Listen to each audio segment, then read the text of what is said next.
Welcome back to clean news Rajasthan की 10 फटाफट बड़ी खबरों में आपका स्वागत है। इससे पहले आप न्यूज को कहां से देख रहे हैं हमें कमेंट्स में बताना बिल्कुल न भूलें। साथ ही वीडियो को लाइक और चैनल को सब्सक्राइब भी करें।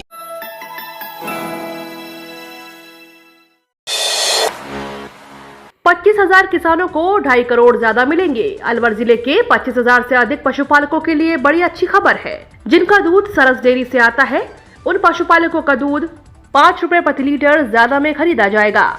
पहले 100% फैट का दूध 73 रुपए प्रति लीटर खरीदा जाता था, जो अब 78 रुपए प्रति लीटर में लिया जाएगा, जिससे जिले के करीब 25,000 किसानों को हर माह 2.5 करोड़ रुपए ज्यादा मिलेंगे।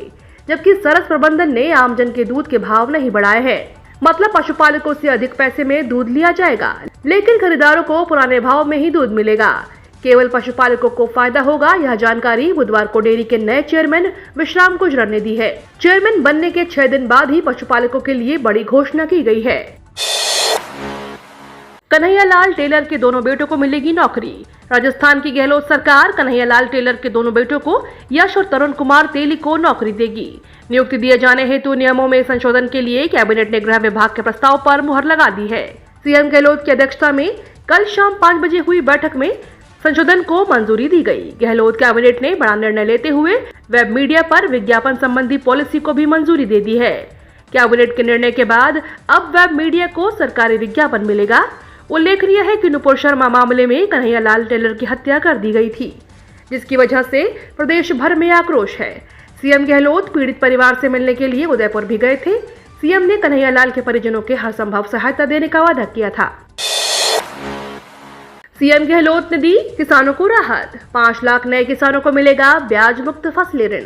राजस्थान में किसानों को ब्याज मुक्त फसली ऋण उपलब्ध कराने वाले केंद्रीय सहकारी बैंकों को क्षतिपूर्ति ब्याज अनुदान के रूप में 160 करोड़ रुपए की राशि दी जाएगी। सीएम अशोक गहलोत ने इस राशि के वित्तीय प्रस्ताव को मंजूरी दी है। राज्य सरकार के इस निर्णय से केंद्रीय सहकारी बैंकों को भारतीय रिजर्व बैंक द्वारा निर्धारित मानदंड के अनुसार पूंजी पर्याप्तता अनुपात बनाए रखने में आसानी होगी।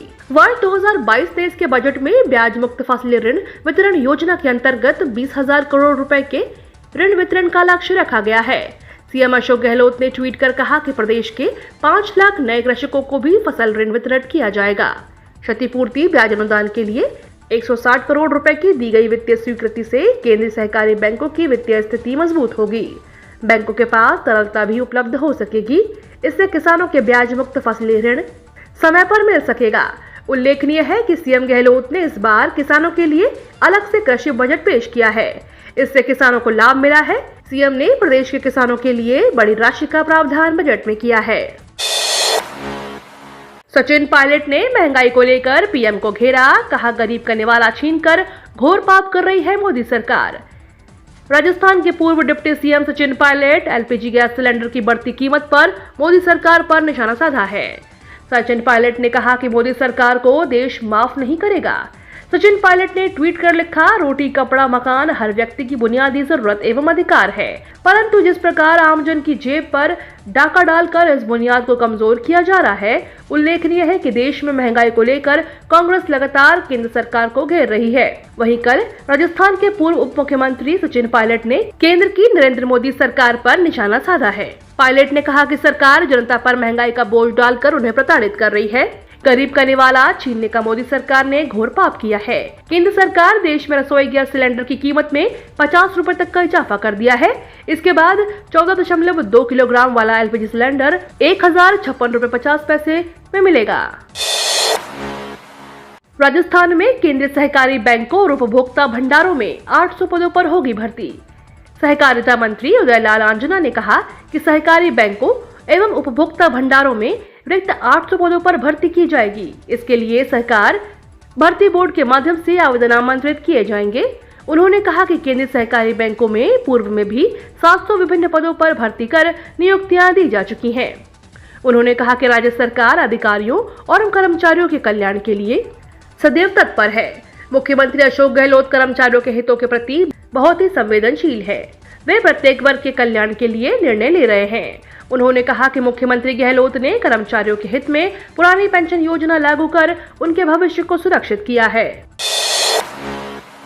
10वीं इतिहास की पुस्तक में फिर से बड़ी गलती, इतिहासकारों ने उठाए सवाल। माध्यमिक शिक्षा बोर्ड 10वीं इतिहास की पुस्तक में एक बार फिर से इतिहास को लेकर बड़ी गलती को दोहरा दिया गया है।